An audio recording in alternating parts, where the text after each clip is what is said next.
And good evening. Welcome to another episode of the Weather Junkies. I'm your host, Dakota Smith, in Fort Collins, Colorado. And we're joined by Tyler Jankowski over on the East Coast in Connecticut.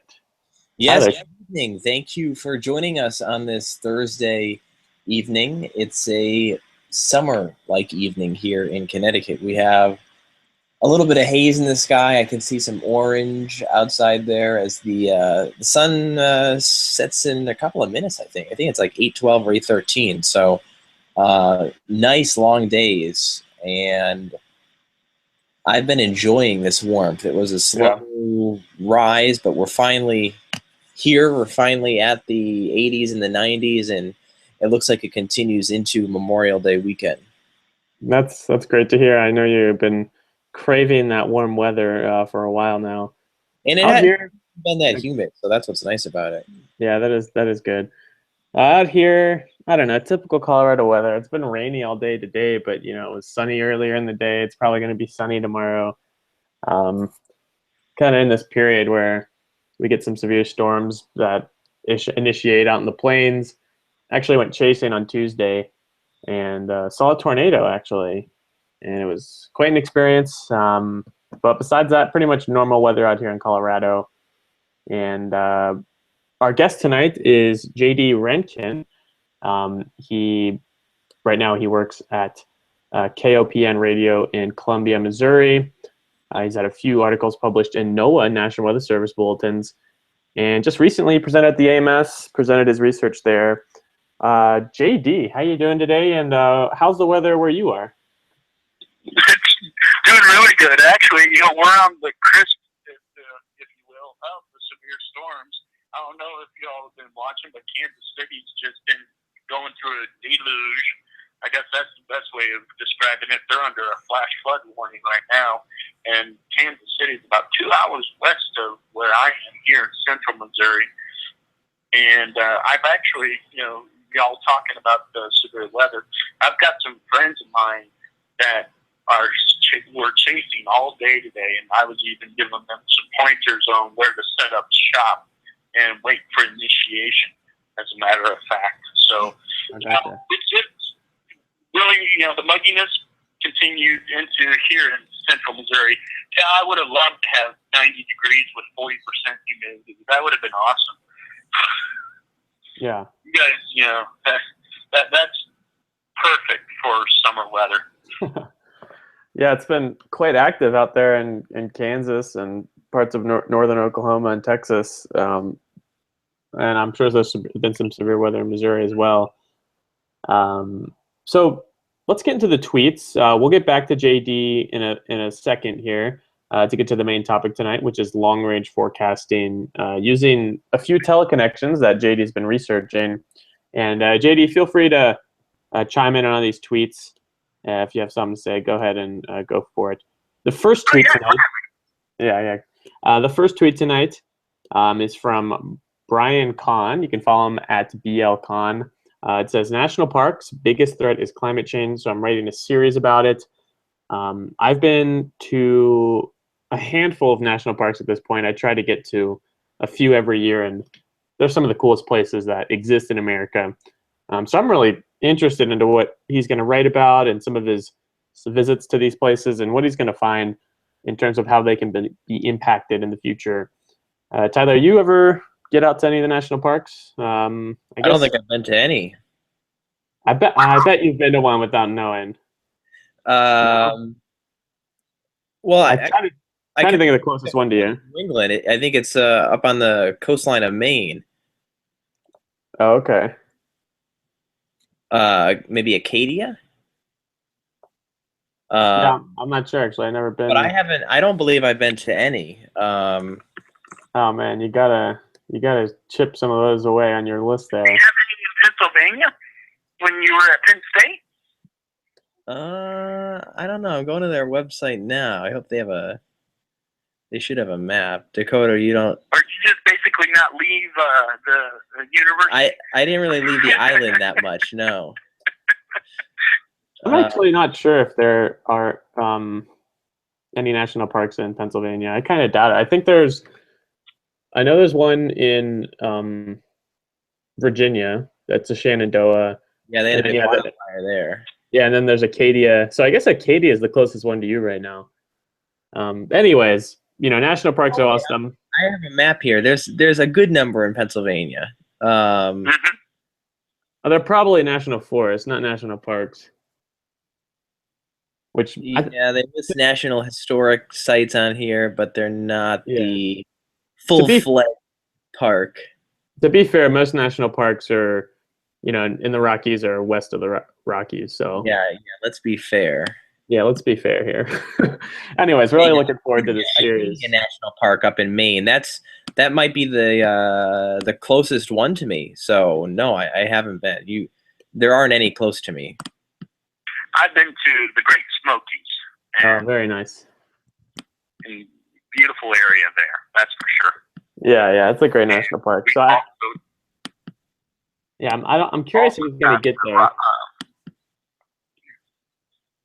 Anyways, let's move on to our second tweet of the night. This tweet's from Devin Boyer. You can follow him at WXDevin. This tweet says, sunsets and tornadoes, or at least the funnel cloud. This has weather deflitch written all over it. And Devin's referring to sunset weather. And it's this crazy funnel of crazy picture of a funnel at the sunset in the background. And it's safe to say I've never seen anything like that. Is that the sun in the background? Yeah. The funnel went right in front of the sun. I wish it was a photo and not a blurry video.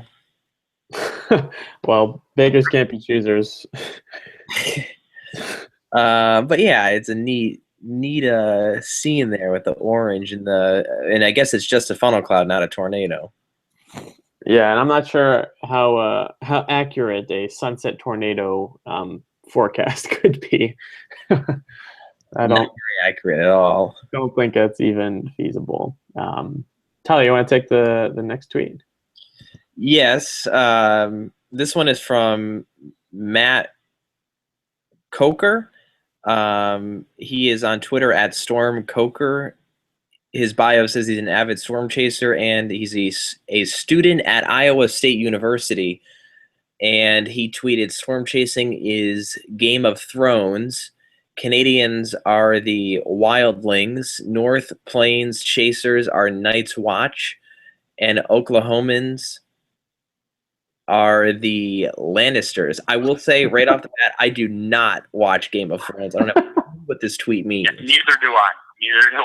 I'm totally lost with what y'all are keep talking. I'm like, this must have been a Dakota tweet. I'll have to take this one here. I thought it was pretty clever, and I think he could have gone. I didn't watch a show like that. Yeah, I think he could have gone a little further with this. But I think it's funny, and the tagline. I don't know if you know the tagline of Game of Thrones is like winter is coming. Winter is coming. So kind of a weather thing. But if it's chasing season, I think the tagline could be beware the death heat ridge is coming. Because, chasers hate the heat ridge that kind of squashes all severe weather and chasing opportunities. So nice tweet, Matt. Very, very, very clever. Our final tweet is from Noah Berggren. I think he watches the show. I don't know if he's an avid watcher or listener, but he tweeted, first of all, he's a Penn State meteorology student who interned at WTAJ News in Altoona, Pennsylvania recently, last fall. And he tweeted, beware of your crummy weather app forecast for New England on Memorial Day. Extremely difficult forecast with a backdoor front. Now, when did he tweet this? He tweeted this on May 23rd, which is a couple days ago, because now it's a totally different setup, I think. I think it's a front approaching from the west and potentially some tropical moisture coming up ahead of it. So, yeah, I mean, the forecast has changed all over the place. But, he brings up a topic that we talk about a lot on the show about the changing field of weather communications. And obviously anyone in the know agrees with what he says. But unfortunately, I don't know if people understand that there's much of a difference. Yeah, weather apps, I've kind of wholeheartedly decided that they're not good for high impact events, and they do well in other. Is it going to be wet outside? Is it going to be warm outside? But other than that, I don't think they do well at all. Besides, some of the warnings that are issued by NOAA are really good, and if you get those push notifications from an app, that's always good too. But the forecast wise, not very good. So I've actually got a app that on my Android where it's a direct link to the NOAA forecast. It's not the Weather Channel or anything along those lines. It's actually synced with the NOAA. I mean, it basically looks exactly like your NOAA 7-day forecast, and it has the hourly setup and also the NOAA's WFO radar also that you can pull for it. Oh wow! What's the name of that app? Do you know? Hold on, real quick. Yeah, because I'm interested in that. I've yet to really find a nice weather app besides something that gives the forecast, a simple forecast. One icon, one number, nothing else. Yeah, exactly. I wanted to mention, if loyal listener JP Calb commented, looks to be warm and sunny for the San Jose State University meteorology graduation on Saturday. So that'll be It's actually nice. called NOAA Weather. Oh, okay. Simple as that. NOAA weather app. Yeah, and like I said, it's for the Android. Actually, hold on real quick. I'm looking up this here. Yeah, through Google Play, and it's like I said, it's really good. Yeah, well, any listeners, check it out. I'm gonna check it out after the show. Maybe give it a review. But anyways, let's move on to the main topic tonight, and that's why JD's on this show. JD does a lot of work with teleconnections and forecasting in the long range. So JD, I just maybe give a brief overview of what you do now and how you got interested in what you're doing now. Just a little bit of background of yourself. Oh yeah, sure, no problem. Well, as Tyler being one of the old school moderators with me.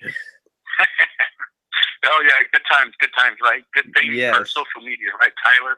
Crazy how it's changed. Yes, sir. We've been technically, you still are super moderators of the AccuWeather.com forums, and I've been a weather enthusiast for even years before that as a kid, and et cetera, et cetera. I grew up in Central Illinois, then moved to Texas, Houston, Texas, came back to Central Illinois, and I got involved in the AccuWeather forums when they were really huge. And not long after I got involved with the forums as a regular member, in fact, I think it was you, Tyler. Tyler requested me to become a super moderator for the Midwest, Plains, Ohio Valley region because everybody else was based in the Northeast. And I self-taught myself. I haven't been to school for meteorology. And, when you spend so much time, and Tyler will understand this, babysitting a lot of people on the forums, you learn a lot about the weather. And I tended my craft, if you will, and just kept on researching, especially since, I was based in the Plains and the Midwest. My focus was a lot on the severe weather aspects, granted, and then it, went into the winter storms, and every once in a while we'd have to go into tropical situations and long-range forecasting. And then in 2011, Joe Bastardi, the great JD, made a claim that monster storms in the Bering Sea during these 2 years, analog years that he was using. 3 weeks later, monster storms in the Ohio Valley happened. And at the time, I was also researching the Lezak reoccurring cycle, or the LRC. And the premise basically in that forecasting method is that the weather cycles, what will start in the cycle in late October or early to late October, will come back multiple times during the year after so many days. Usually it's anywhere from 45 to 60 days. And every year, according to Gary Lezak, who's a meteorologist out of Kansas City, every year those dates change because the weather's never current, if, in that sense, in that it's constantly changing.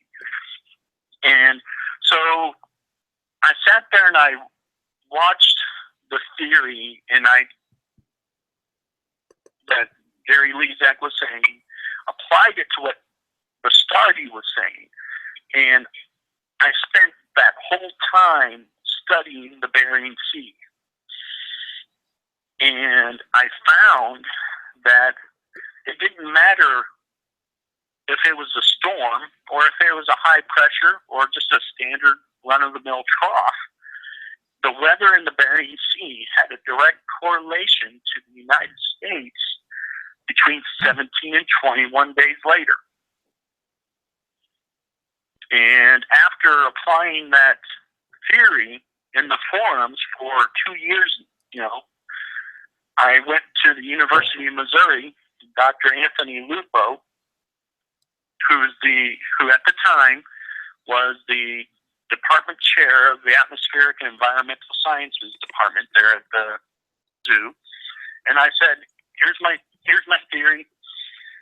What do you think about it? And it's actually, his Twitter handle is the Block King. He's done research on 5 bar blocking for years now. He's got multiple papers out there and whatnot. And upon giving him my theory and letting him test it by doing autocorrelations of the P&A and a couple other things, we went full throttle. And we've penned, if you will, 2 research papers. The first one was for the 39th Climate Prediction Center Diagnostic Workshop in St. Louis. And that was our beginning, if you will, to kind of get it out into the masses. This is how we are looking at the forecast. Because when at KOPN, what I would do is I would give them a long-range forecast every week. And at first, when I did it, I was utilizing the models. And now that we look back at it, we kind of laugh because, I sit there and make fun of the models, especially in the long range, and yet here I was trying to push my own theory to 30 days instead of just 17 to 21. I was trying to get even more of a heads up and pushing it to 30 days by saying 10 days out by looking at the models over the Bering Sea. And I realized that it wasn't working because for the same reason why the models wouldn't get something right in the long range for the continental U.S. And so at that point, we decided instead of utilizing the models, we would only look at the observations.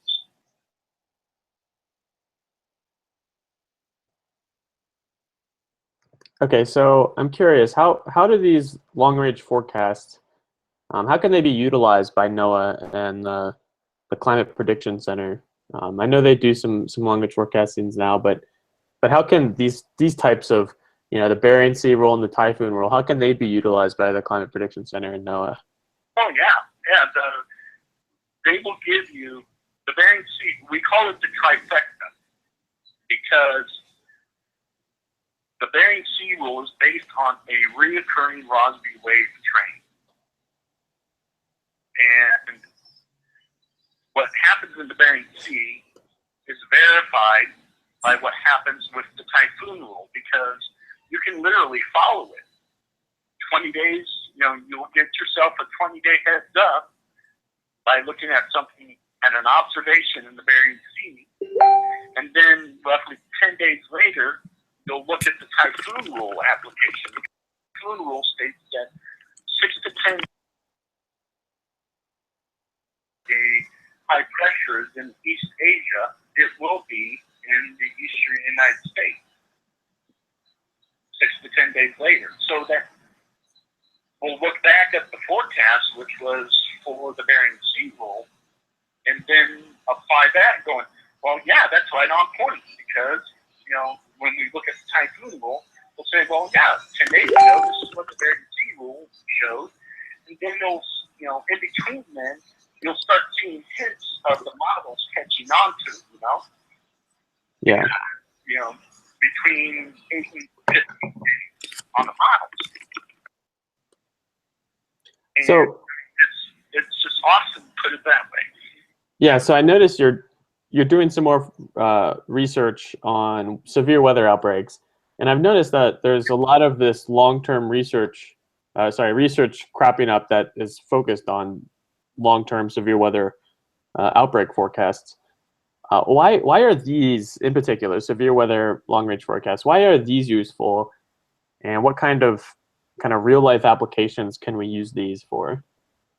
Oh, it goes beyond, it even goes beyond severe weather research, because I joke with everyone that say, oh, you're doing a great job, and I kind of pull them to the side, and I tell them, you're not going to thank me when the energy sector gets a hold of it. And they're like, what are you talking about?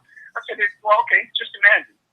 If we're able to forecast a heat wave 20 days in advance, what do you think is going to happen to the electric rates? Gotcha. So it's like an energy type of forecasting thing. Yeah, that's very useful. Or like say there's a huge cold wave in the winter, and we're able to forecast that 20 days in advance. What do you think is going to happen to home oil prices? Yeah, and what do you think is going to happen to the media? That too, exactly. Forget about the polar vortex talk. It's going to go beyond this. And severe weather, we're looking at it, focusing it towards the emergency management sector and government sector. In fact, when I was at the 40th Climate Prediction Center in Denver, I actually had a guy, because it was in Denver, and I had a guy from NORAD come up to me and said, hey, I brief various government entities on severe weather and whether they need FEMA involved, National Guard units, and the like.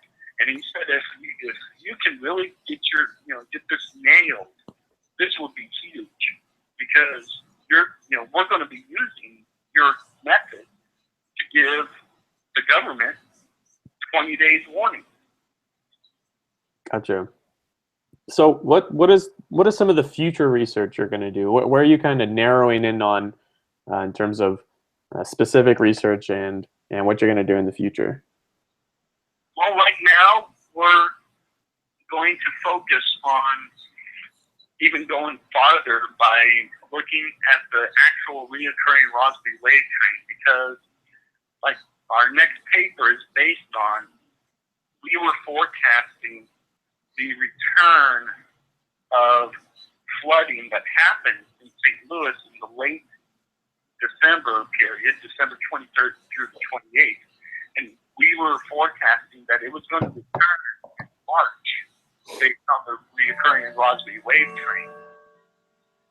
And that's what happened in the Arclitex, was that it was hitting very hard. The Arclitex got over 20 inches of rain in some areas. The Arclitex, northern Louisiana. I'm pushing even farther, because I kind of joke with a couple of the research team members that I'm making them work even harder.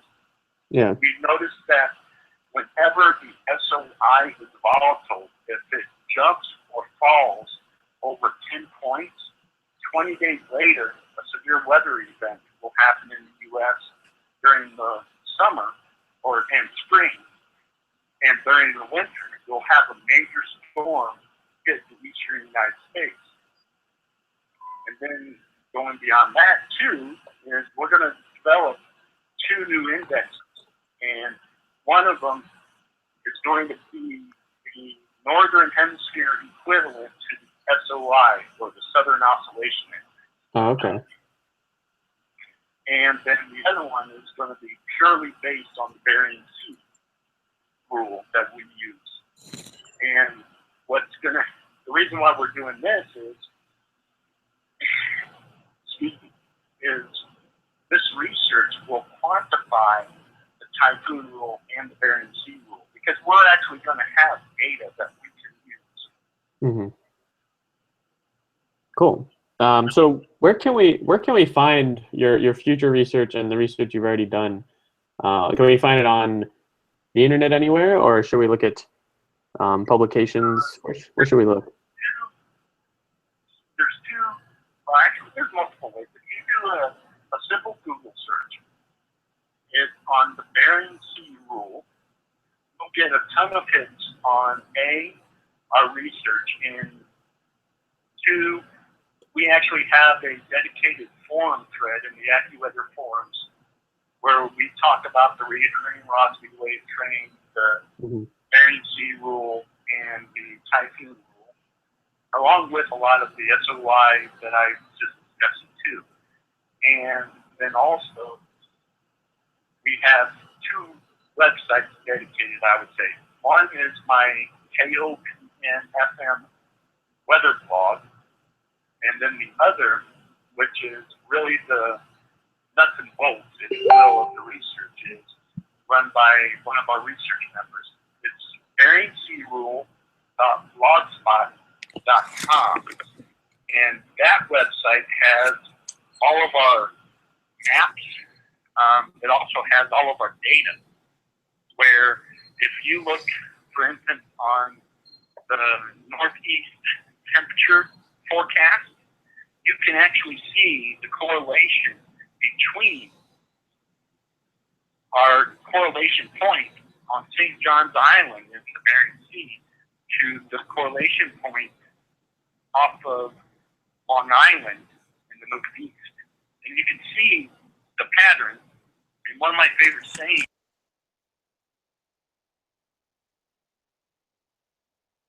like for instance, the heat wave, it's not really a heat wave because it's not 3 days concurrent, but the heat that was coming for the Northeast, forecasting of the month. So on your, not only that, you keep going. real quick, not only that, but the cool down immediately followed.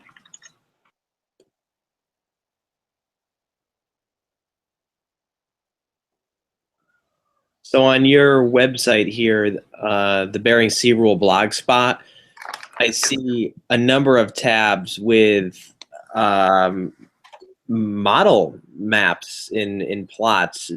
You run those operationally? Yes, basically. That's what my research partner, Josh Herman, this is his baby. This is his data and everything. Yes, sir.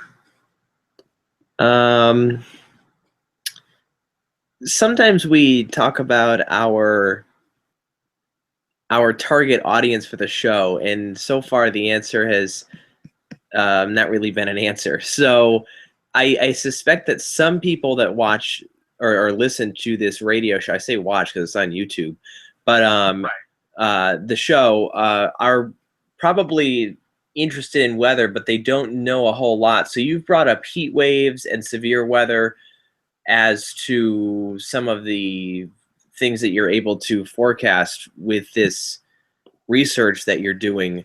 Can you provide a simple idea of what you look for in the Bering Sea and what happens when you see something? Just very simple, a very simple step-by-step process, so that it becomes less of an abstract topic.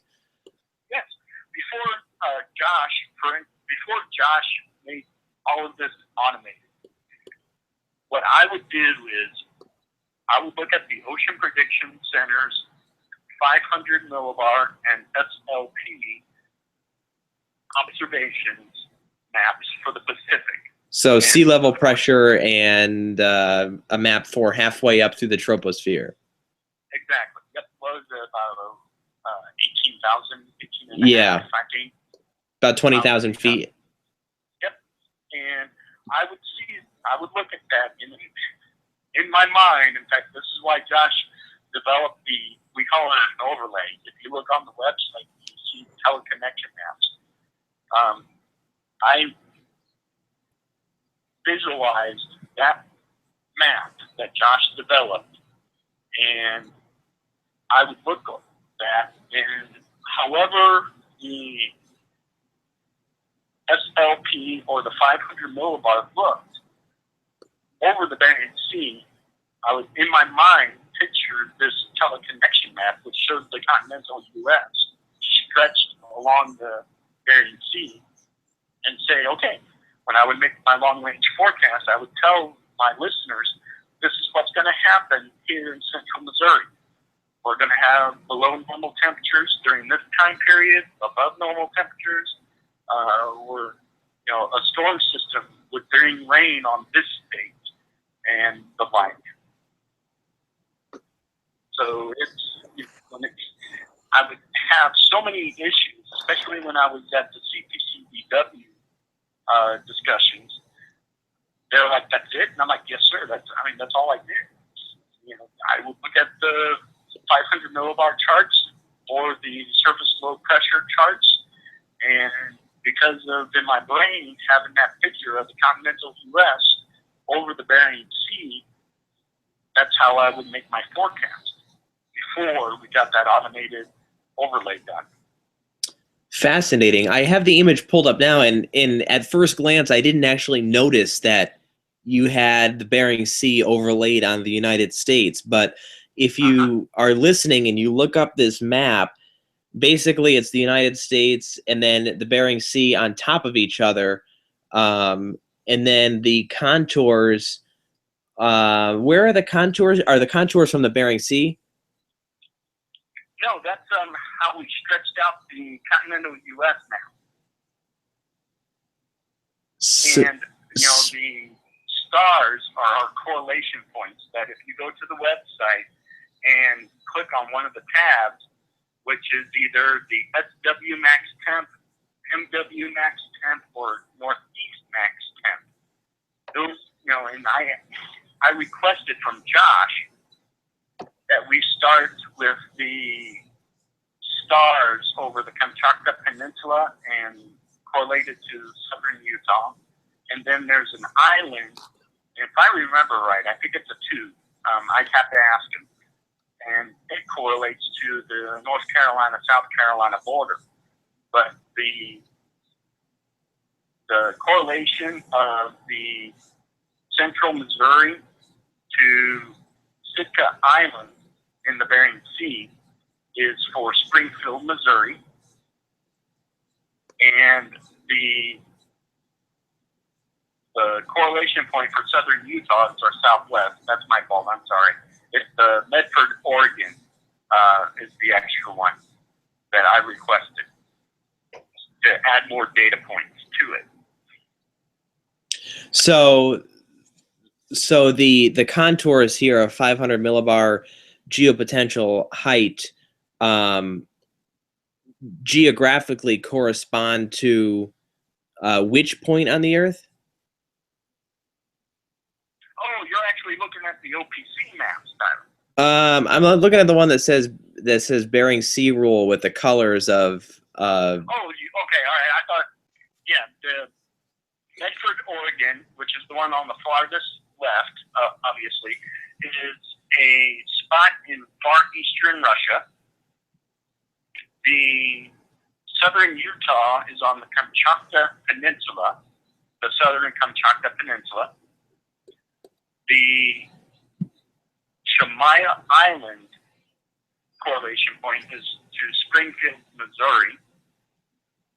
Attu Island is right on the border of South Carolina and North Carolina.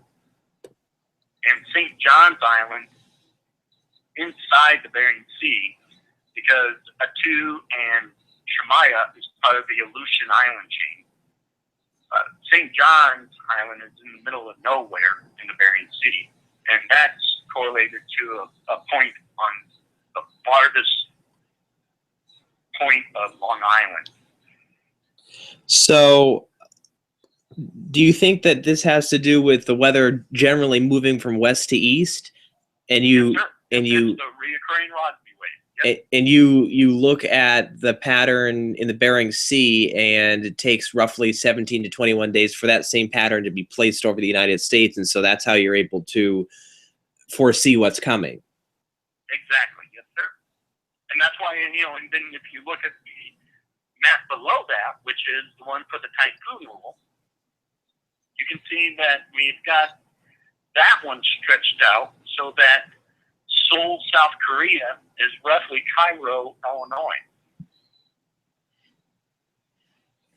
Very interesting. I will have to look into this on a more frequent basis, because I think you have caught my interest. Well, I'll tell you what, we've got 3 years of data on the forums. If you get plenty of time and read. I don't think I've been on in 4 years. That's part of the problem.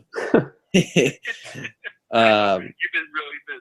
Yeah, it's funny how I just dropped off with college. But Dakota has a question before we ask what we ask everyone. I believe it involves weather enthusiasts. Yeah. Well, I was actually, so I was curious. There's this kind of stigma with the name weather enthusiast, and I believe you're I don't know if you're the first non-degreed Met that we've had on the show. I think maybe so, but I'm just curious, how do you kind of view that? I mean, it gets kind of a negative portrayal via social media and other ways. How do you kind of view that as a weather enthusiast yourself? Tyler, could you repeat what he was saying, because he kind of broke up on me because of our. Yeah, he said we have not had very many people on our show that do not have an official meteorology degree, and so there is sometimes a negative connotation for weather enthusiasts and perhaps their credibility, and he was wondering how you tackle that. I'll be honest. I'm still. I don't know if you look through my KOPN FN Twitter account, but I fight that, constantly. And it's not even just enthusiasts either, Tyler. Look at Michael Ventreese. He's right now developing a severe weather index, and he is just being trashed. And Dakota, I don't know if you've witnessed this, but there's been a lot of uproar on social media about all of the severe weather indexes that are coming out. And whether you're degreed by, whether you're a doctor in meteorology or if you're just a regular enthusiast, it does not matter. You're going to get scrutinized, and it's sad. And I came back with, when I was being attacked, it was like, look, I found something. Yes, it might not be, quote, anything new, as it was being touted on the Twitter argument, if you will. But the fact is that what I'm using is verifiable and it's legit. If I don't see this person, who it was, giving people 3 weeks warning of severe weather or any type of weather for that matter. And I said, until you get to that point where, you know, you can compare a 3-week forecast to mine, just leave me alone. I've got all the verification that I need is that I've had my research papers published, and I've got a peer review paper that's currently in waiting. So we're waiting for the response back from the reviewers. And that's all the verification and kudos that I need. I don't need someone to act like they know it all and trash talk what I do. And it, like I said, it doesn't matter if you're a degree doctorate in meteorology or just a weather enthusiast. This is social media, and it will happen. You'll be trashed. Yeah, so I haven't seen all of the criticism that you've received or other people have received, but I have seen some of it, and the criticism that I think is valid to an extent, the sharing of different maps and different products. I don't think the criticism of, you know, the procedures and the methods of the research, that is, you know, completely off limits. That's part of the scientific process, and, you know, if it's peer reviewed, that's what the research process is all about. But sometimes this is not referring to you at all, but I've seen, especially in winter, different types of maps shared that the public gets their hands on. Oh, okay. I see where you're going with this now. All right. That is, and I apologize because, like I said, you know, I just went through that, and I've seen that Michael Ventrise went through that, so I thought that was the angle. I agree in that regard. When it comes to a private meteorologist or a consultant or whatnot that's showing a day 10 European 20-inch snowfall for a specific spot, and then acting like they've got a disclaimer that it wasn't a forecast, that does a disservice. Yeah. Well, wow, time really flew by there.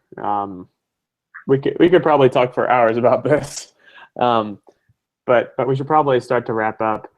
JD, thanks so much for joining us, and, you know, hope to have you on sometime soon. Really interesting stuff, and great to hear your perspective on a number of things tonight.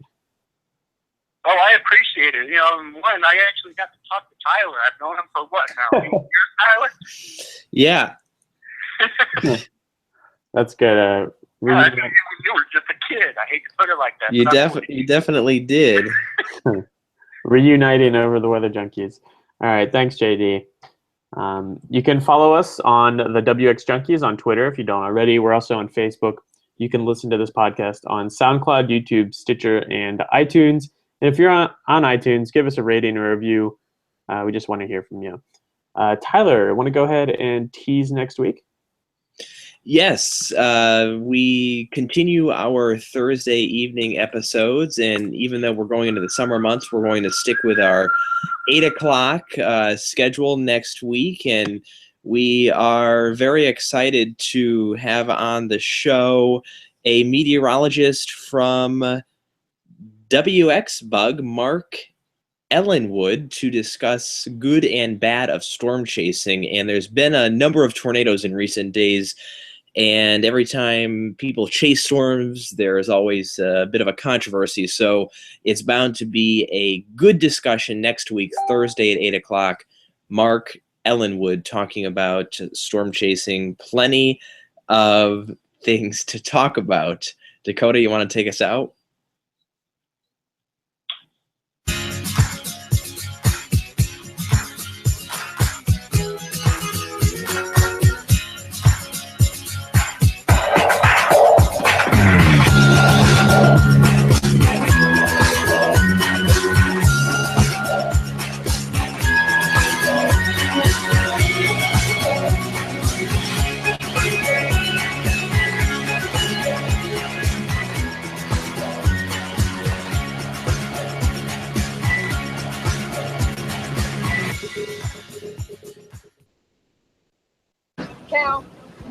gotta go, Julia. We got cows.